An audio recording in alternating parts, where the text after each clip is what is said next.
fascinating movie. It's a peek into an alternate universe if Joe D'Amato of Caligula the Untold Story and Emmanuel and the Last Cannibals directed Psycho instead of Alfred Hitchcock. And what is the result? Well, anyone going into this movie expecting Hitchcock is gonna be severely disappointed. Which I am.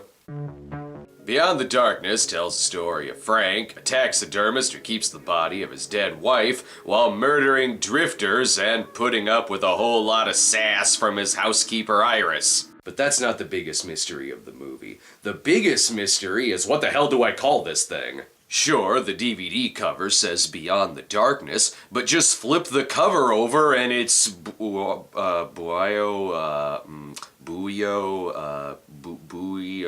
Omega, and it seems to be telling me that it'll turn me into a corpse. Maybe that's why the tagline is A Fate Worse Than Death. This movie isn't very sure of its quality if it's telling me that watching it is worse than death. Other titles include Blue Holocaust, which is, I guess, like Porno Holocaust, only it's depressed. A Spanish title for the movie is House 6, because screw waiting around for a House 5. Oh, wait, just regular Beyond Darkness is House 5, a Claudio Fragasso movie made 11 years after the supposed House 6. A dubbed version goes by Buried Alive, even though that never happens in the movie. At least it does have a house in it. Then there's this artwork that calls the movie Sado over what appears to be a bowl of spiked punch. Sado is not that far off from Sallow, only it gets a D.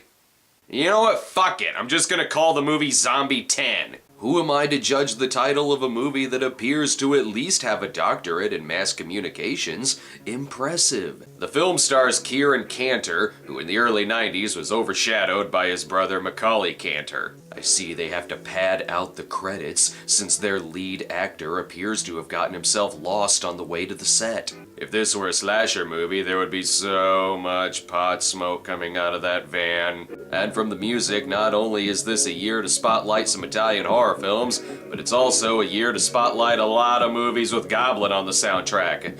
Oh, I'm sorry, it's The Goblins! Look, when you pass by an abandoned house, it's only natural to want to go inside and steal their TV set. A little late in the movie to be casting the actors, isn't it?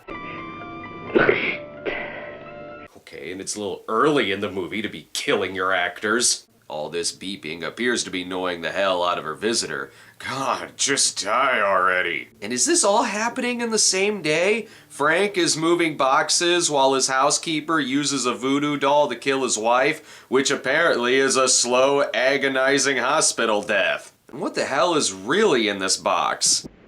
Holy shit, it's Shakma. That'll teach you to tear apart a perfectly good skyscraper. Hi, I killed your wife. Oh, I should have waited for the end of the movie to tell you that. Better late than never to tell him about the hospital. There was a telephone call for you from the hospital. What? Do you mind? I'm taking a shit in here. Stupid idiot. Well, at least she knows how to wear clothes. I think the hospital accidentally put her in the mental ward. Sorry. Where'd you get your license? Careful, he's also going to tell you about how Santa Claus punishes the naughty. Frank made it just in time to say goodbye to his wife, and other things. Just once before I die, my darling. I want to make love with you. Sorry, I already banged like 4 corpses on the way up here. Notice how it's actor Ted Russoff as the voice of Frank, who between him and Edward Mannix are in every Italian exploitation movie ever. Crap, and he just changed his mind about having sex with her. At least he has comfort in this photo of Rosemarie. This picture must have just been taken. He's wearing the same clothes. Oh, wait, it's a mirror. Well, this is a very physical performance. Thank God Iris is there to comfort him. Why did you come back into this room? Stupid idiot. Iris, this morning Anna died. So there's no one left to take care of you now. How does he not know she killed his wife? Here I am, my little baby boy. Oh.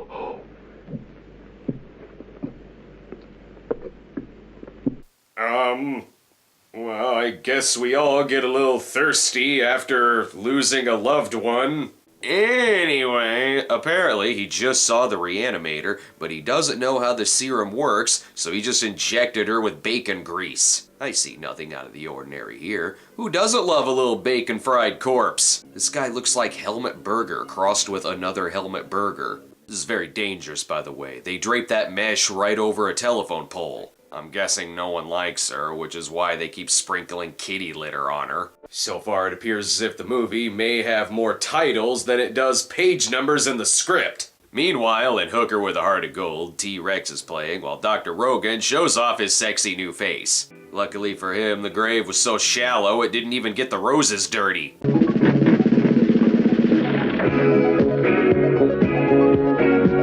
My God, she's dead. Not only that, but she's also incredibly limber. He's got 6 more pizzas to deliver, and then they'll be home in no time. Good Lord, I haven't seen someone this bad at playing a corpse since Ozzy the Possum. Notice how the town is full of hitchhikers who can call out without moving their lips. Hey, stop! Amazing. Now Jason Voorhees is gonna stab her in the neck when she's eating a banana. There's so much plot in this movie that it has to take a pause and change a tire. Need a hand, young fella? No thanks, sir. I'm almost finished. Okay, good night. Night, sir. Night. Wow, that was really intense.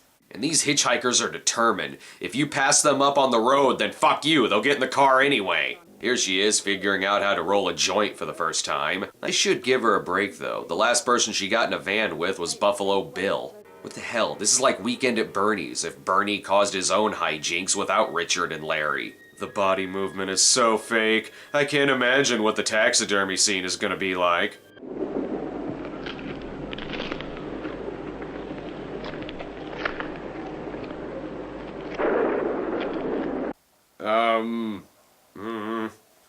Are they using a real dead body?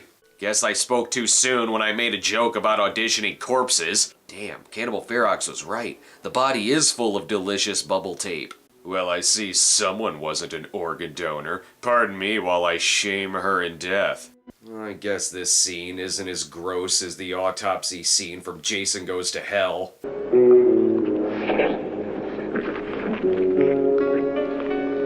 Okay, look, people will resort to desperate measures when it isn't McRib season. Oh, what's this now? What in the hell is this? Why do I have a feeling that this does not taste like strawberries? Gross! Now you're gonna get snot all over that! Unfortunately, he missed a golden opportunity to give her Kermit the Frog eyes. Inserting her fake eyes really cured her eye bruising, by the way. And weren't you supposed to get dropped off somewhere else? Your baboon just scared the shit out of Big Jennifer Lawrence. She got her scares out of the way, so now she's brave enough to give him a neck massage. Let's see if this was a better idea than just running.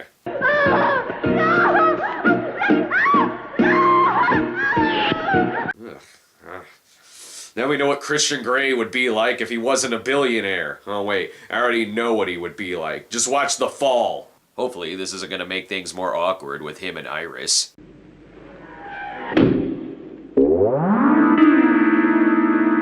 Yeah, you still breastfeed me. You can't judge shit. I appreciate you helping me do this. Turns out I'm a terrible taxidermist. And speaking of that baboon... Listen, I've got a client who's interested in that baboon, the one I gave you the other day. Is it ready? No. I haven't had time. Damn it to hell. The man just lost his wife! Is everyone in this town needlessly nosy? What is the benefit of you looking in that workshop? Still, he should cut his partner a bigger deal here. After all, he has the same voice as Rick from Pod People. Iris is even better at chopping up bodies. She's not getting any blood on the cleaver, the floors, or the walls. But again, I am very worried this movie is desecrating actual corpses. Amazing how this area is so clean, but simply dipping the body parts in an acid bath made the walls look like a fucking haunted house. Best sweep up the hitchhiker's leftover rolling papers. Oh god, I wish this body would stop farting. Hurry up, scene, there's still plenty of time to get gross. Oh, so that's what acid does to people. I suppose they were nice enough to give her Puddle a proper burial. Iris, you've done a lot for me. I'm thinking of giving you a raise. Just don't ask what's in the stew, alright? Also, don't ask what happened to the hitchhiker's ass. So far, this movie has done everything but actual necrophilia with the bodies, and yet this is what grosses me out the most.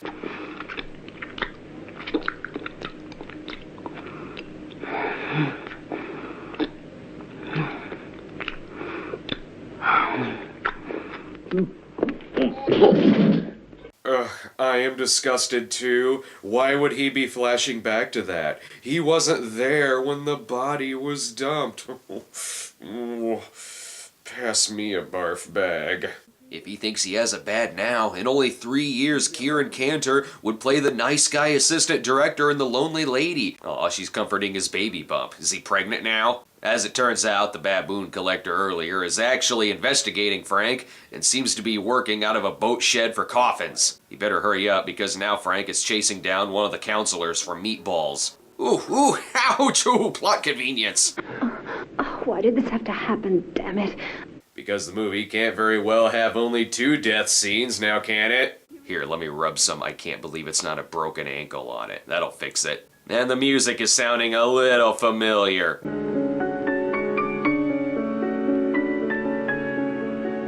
Wait, I know that out-of-place piano music. That's the same out-of-place piano music used at the end of Hell of the Living Dead, only without the out-of-place, out-of-focus zombie in a shot. Is every fucking Italian horror movie somehow linked to Hell of the Living Dead? But since I saw Hell of the Living Dead first and Beyond the Darkness second, that means I am gonna yell at Beyond the Darkness for ripping off Hell of the Living Dead, even though Beyond the Darkness was made first. Homeboy and I will be back in your face after a few moments.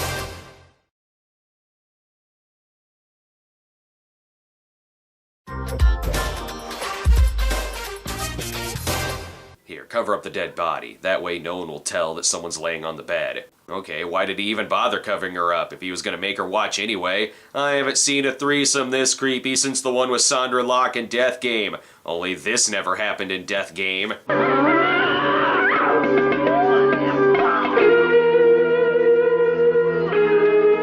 So we're back to the cannibalism? Seriously, what was the script here? Guy loses wife, guy becomes whatever kind of sadist the movie wants him to be, because I think the screenwriter may have some issues with women, and possibly his mother. Here, let's have a visit from Whistler's enabler. Whoa, wait, you mean he could have cremated those bodies the entire time? That would have been a little less messy than the fucking acid bath. Ooh, so cold. This movie's pretty fucked up. Is anyone still watching this episode? Hello? Hello out there? Since the jogger has been missing for a day, that means the police search everyone's house from top to bottom and buy some dead squirrels along the way. You know what I think this movie needs? More characters. Now, maybe you'll think I'm old-fashioned. I know you are. All right, I am then, I suppose. But I believe in marriage, and I'm glad Iris has finally hooked someone. And someone young and good-looking. And rich, don't forget that. Just think, my little sister. What the fuck? Did this movie just pause to celebrate Thanksgiving with every awkward family ever? Here, eat this pig. It's full of cotton. The crowd gets even more talkative once Frank enters the room. Here he is now.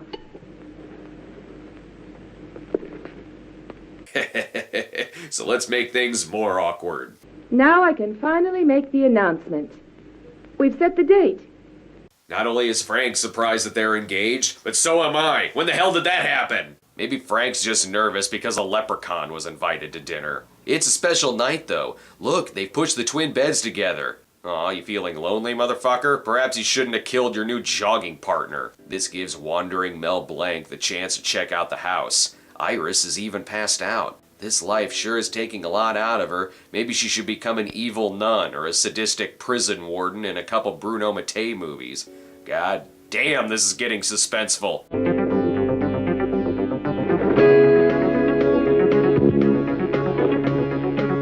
Amazing bedroom corpse searching action! I don't know why he moved her in the first place, but surely he wouldn't be dumb enough to hide her in the... for fuck's sake. In any other movie, this would be just another one of Shelley's crazy tricks. The fuck, you pervert? I don't know who to root for in this. I suppose I should tell someone about this, but best develop the film first. That'll give the newly engaged couple some alone time. Hey, easy, buddy. You will never again find someone who is cool with what you do. Especially going out dancing on a weeknight. You've seen Black Love, now see a special sneak peek of the upcoming White Love.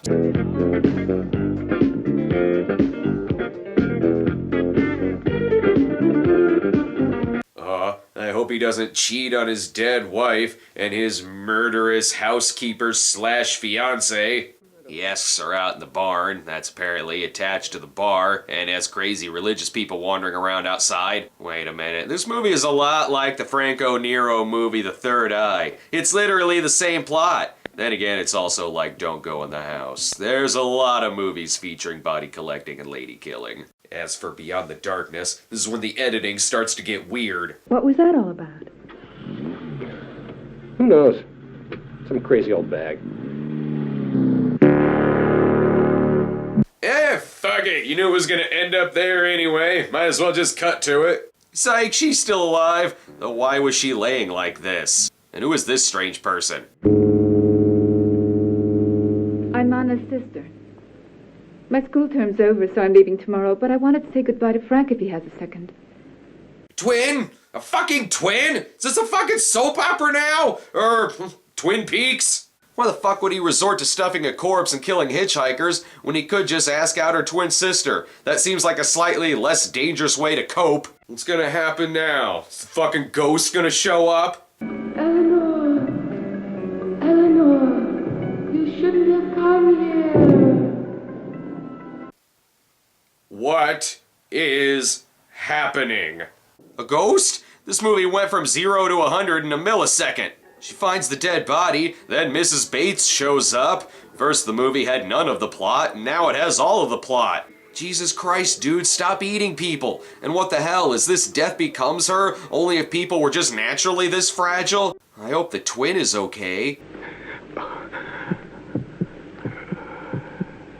Good, her chest is still playing the soundtrack. She's alive. Ugh, this guy. You know, all of this could have been spared if you told someone you found a dead body. I guess all Frank needed to die was just for someone to see him dying. After he peeks in on the last scene from the Beyond, he picks up the body, which could be either twin at this point. Turns out this man was hired by the dead twin's parents to find her dead body. Again, why didn't you say anything when you found it? Guess you don't need this picture anymore, but why did you even need it to begin with? What was the point of this character? The sister would still be alive and Frank would still be dead regardless of this guy's involvement.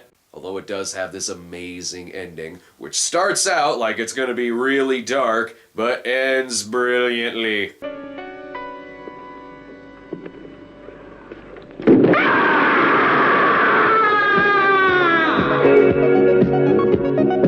That's how you earn a jump scare! There's an actress who didn't realize she was claustrophobic until filming began. So, Beyond the Darkness was banned in several countries.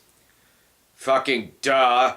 I must say, I expect a lot more out of famed documentarian Joe D'Amato and writer Ottavio Fabri, the writer of Banana Republic, a movie that I never saw, but I'm a big fan of their sweaters that you never see me wear. But who am I to disagree with the solid 9 out of 10 from IMDb's Humanoid of Flesh, calling it a perfect movie to vomit? Oh yeah? Then why doesn't it have a barf bag? And why am I not puking pizza rolls all over my shirt?